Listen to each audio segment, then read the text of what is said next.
Hello everybody, it's TannerFishies here, back again with a new Ninjago video here on the channel. In today's video, we are going to be ranking all of the episodes of Ninjago Season 1 from worst to best. This will be another video in my series of uploads where I rank every episode of every individual season. I've already done the pilot season a couple of weeks ago, and now we are continuing this series by taking a look at Season 1 Rise of the Snakes. Before we get into it, I must specify that everything in this video is strictly my own opinion. I feel like the majority of you guys understand that. However, there are some people that get legitimately upset at other people's opinions, so I figured I would just give this warning. There will be opinions ahead. This is not a factual video. As soon as the video is over, I encourage you guys to rank all of the episodes from worst to best in the comments section according to your own opinions. So without further ado, let's go ahead and jump into it, and hopefully you enjoy. In terms of my least favorite episode in Season 1, I decided to put the Royal Blacksmiths as my least favorite, and there are a couple of reasons as to why I did this. For one, I find a lot of things in this episode to be kind of hard to watch, if that makes sense. Not in terms of the relationship between Cole and his dad, because that stuff is actually good. I'm talking about the dancing. I really don't like seeing the ninja do stuff like this. I don't know why. This episode just kind of always weirded me out when I was a kid. Even now, it still is kind of difficult to watch some of those dance sequences, but the stuff between Cole and his dad, like I said, is very good. We get to hear a little bit more about Cole in this episode. This was one of the first Cole-focused episodes that we ever got for the series, and it did a lot of justice to his character. We found out a little bit more about his past and how he feels towards his family, especially his dad. And of course, Cole unlocks his true potential at the end of the episode. Overall, if you're watching it for the father-son dynamic between Cole and his dad, I think you're gonna have a good time here. However, some people like myself will probably not like the dancing parts about this episode. That's probably the, I guess, cringiest part about this episode for me. In 12th place, we have Home, which was one of the first Ninjago episodes that we ever saw. In terms of this episode, I like it for the most part. I feel like the ninja are kind of unnecessarily mean to Zane for a lot of this, and Zane kind of proves them wrong towards the end, so that's good. But yeah, this episode kind of features Zane being isolated from the group, if you will. He's not really fully connected with his teammates, and everybody else basically takes note of this. One of my favorite parts about this episode, though, is the loss of the monastery.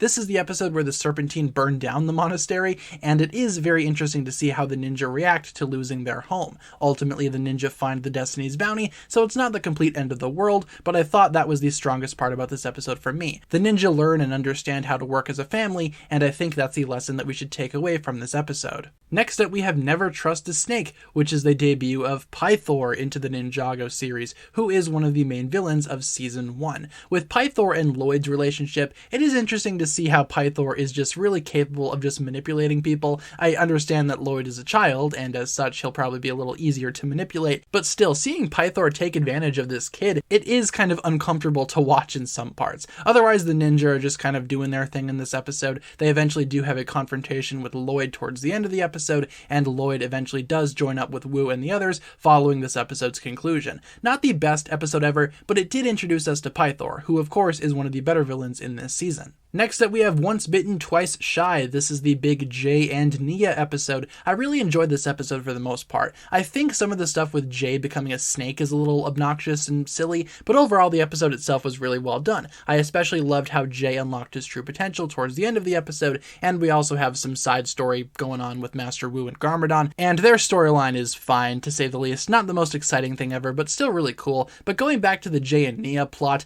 this was one of the first times that we saw them actually together, and actually, you know, physically together as a couple. I like their relationship. I think it works out really well, and this episode was the big introduction to that. So it ultimately has a lot going for it. Next up, we have Can of Worms. This is the big introduction of Lloyd to the ninja team, and he immediately causes a lot of trouble, including turning Zane's ninja suit pink, which is the big takeaway from this episode for me and a lot of other people. Aside from that, this episode also saw the actual combination of all of the Serpentine tribes, and they all look very intimidating together as a group. This was like the big mobilization of all of the villains for Season 1, and I thought that it made for a really entertaining and exciting episode. There's not really a whole lot that I can complain about here. It's the Pink Zane episode. How much can you actually complain about that? It's also the episode where Kai experiments with Venomari Venom, which is very harmful stuff. Do not try it at home. Next up, we have All of Nothing. This was the big catalyst into the conclusion of Season 1. This is when all of the Fang Blades are united, and the Serpentine have pretty much won, until the ninja swarm their base.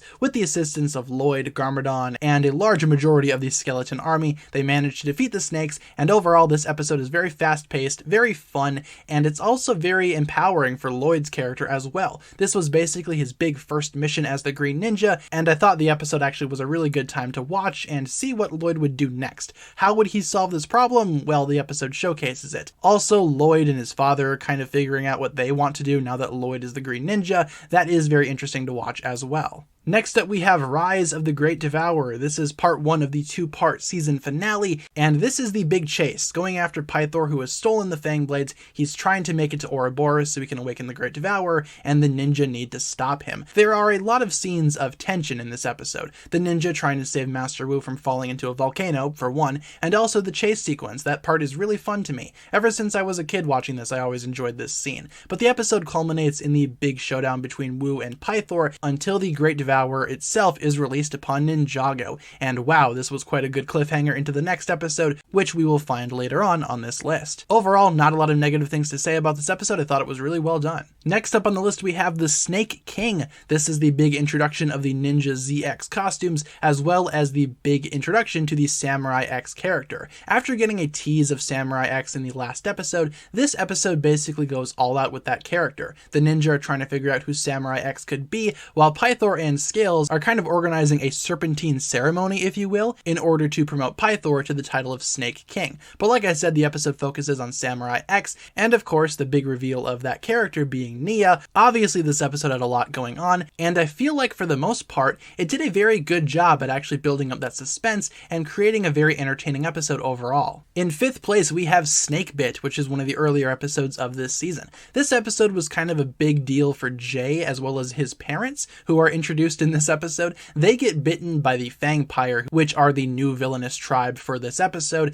and they turn into snakes. That's basically the big deal about this episode. Also, the ninja's dragons leave, which is kind of disappointing, but hey, the ninja themselves learn how to master their golden weapons and turn them into vehicles, which makes for a very exciting and very entertaining episode to say the least. The overall end battle of this episode is the best part. The episode does take a while to get going, I must say, but when it gets going, it really gets going, especially if you're a fan of Jay, which I was at the time this episode came out. So I have a lot of fond memories about this episode overall, as it's one of the first Ninjago episodes and one of my earliest favorite episodes of the entire series. Next up on the list, we have Day of the Great Devourer. This is part 2 of the season finale, if you will, and this episode is basically ninja versus snakes. We get a very exciting chase sequence towards the beginning of this episode after Master Wu is consumed whole by the giant snake, and the ninja don't really have much that they can do here. As such, the Destiny's Bounty gets destroyed, leaving the ninja homeless once again. But following a very motivational speech by Kai, the ninja jump back into action with the assistance of Lord Garmadon, and it eventually goes on to create a clash between Ninja and Snake, one of the biggest battles that we had seen in the series at this point. Everything about this episode is just so fast-paced and so fun to watch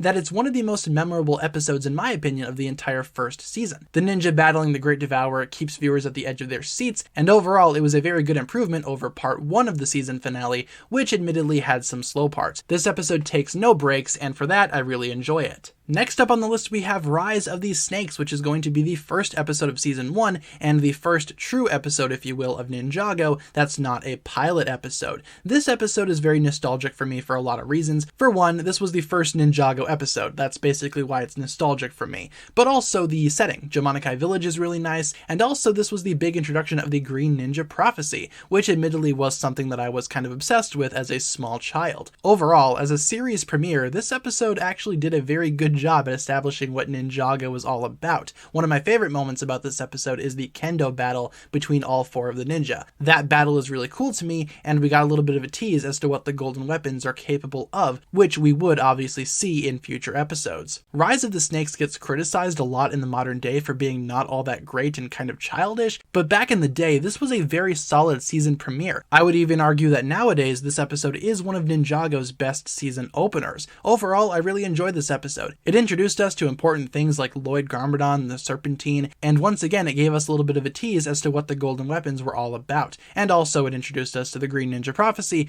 which, like I said, was a very good introduction. Speaking of the Green Ninja, in the number 2 spot on this list we have the Green Ninja, the episode. This episode is very strong in terms of suspense and comedy. This episode has a lot of funny moments, most of which are coming from Garmadon, who joins up with the ninja in this episode, much to the dismay of most of the other characters in the Ninjago cast. But also the episode ends in a very dramatic way as well. The final battle in the volcano of the Fire Temple is extremely tense. Kai is trying to get the Fang Blade to try to prove himself to be the Green Ninja, and at the same time Lloyd is in danger. Kai in this episode is very, very good. This is probably the best characterization that we've seen for Kai over the course of the entire Ninjago series. He sacrifices a personal decision for the greater good, and for that I need to commend his character. His character was really well written in this episode, ultimately realizing that his destiny was not to become the Green Ninja, but to protect him. And at that moment, it's revealed that Lloyd Garmadon himself is in fact the Green Ninja, something that was very shocking to a lot of Ninjago fans. Overall, this episode has a lot going for it in the modern day, and it has some pretty big reveals as well, so I had to put it pretty high up on this list as it's one of the staple episodes of Season 1. And finally, in the number 1 spot, my favorite episode of Season 1 is in fact Tock. This is one of the most famous episodes of early Ninjago. This is the famous episode where Zane discovers that he is a Ninjroid, much to the shock of a lot of Ninjago fans, which you're starting to see a pattern here. A lot of the memorable early episodes of Ninjago had big reveals like this. Zane realizing that he was a Ninjroid was very shocking. And of course, this is the episode of emotional flashbacks, with Zane uncovering his memory switch, realizing who he is, and ultimately using that power to unlock his true potential towards the end of the episode. The episode also featured some backstory for Master Wu and Garmadon, but the strongest point in this episode was indeed the Zane stuff. Zane is the focus of this episode, and he is a very good center character here. The other ninja do kind of hang out in the background a little bit, but this episode is just too perfect to actually label any legitimate negatives. I feel like this episode was one of the earliest examples for the statement that Ninjago could be a lot more than just a toy commercial. This episode shined so much that it kind of put the other episodes in this season to shame. There's not really any episode that can touch this one. This episode will always be the best of Season 1 in my own opinion, and for that it takes the number 1 spot on this countdown. So thanks a lot for watching this video, guys. That's going to pretty much wrap it up from my thoughts here today. We have gone through every episode of Ninjago Season 1 and ranked them from worst to best in my own opinion. Take this opportunity to leave a comment down below talking about what you think about my list, and feel free to rank all of these episodes in terms of your own opinion down below as well. Once again, that'll pretty much wrap it up from my thoughts here today. Thank you so much for watching. If you enjoyed this video, feel free to like, comment, subscribe, do all that fun stuff, and check out the links down below in the description for other forms of social media. As always, big shout out goes out to my Patreon supporters, including once again the marvelous Jan. Thank you guys so much for checking out this video once again. My name is TannerFishies, and with that I bid you farewell.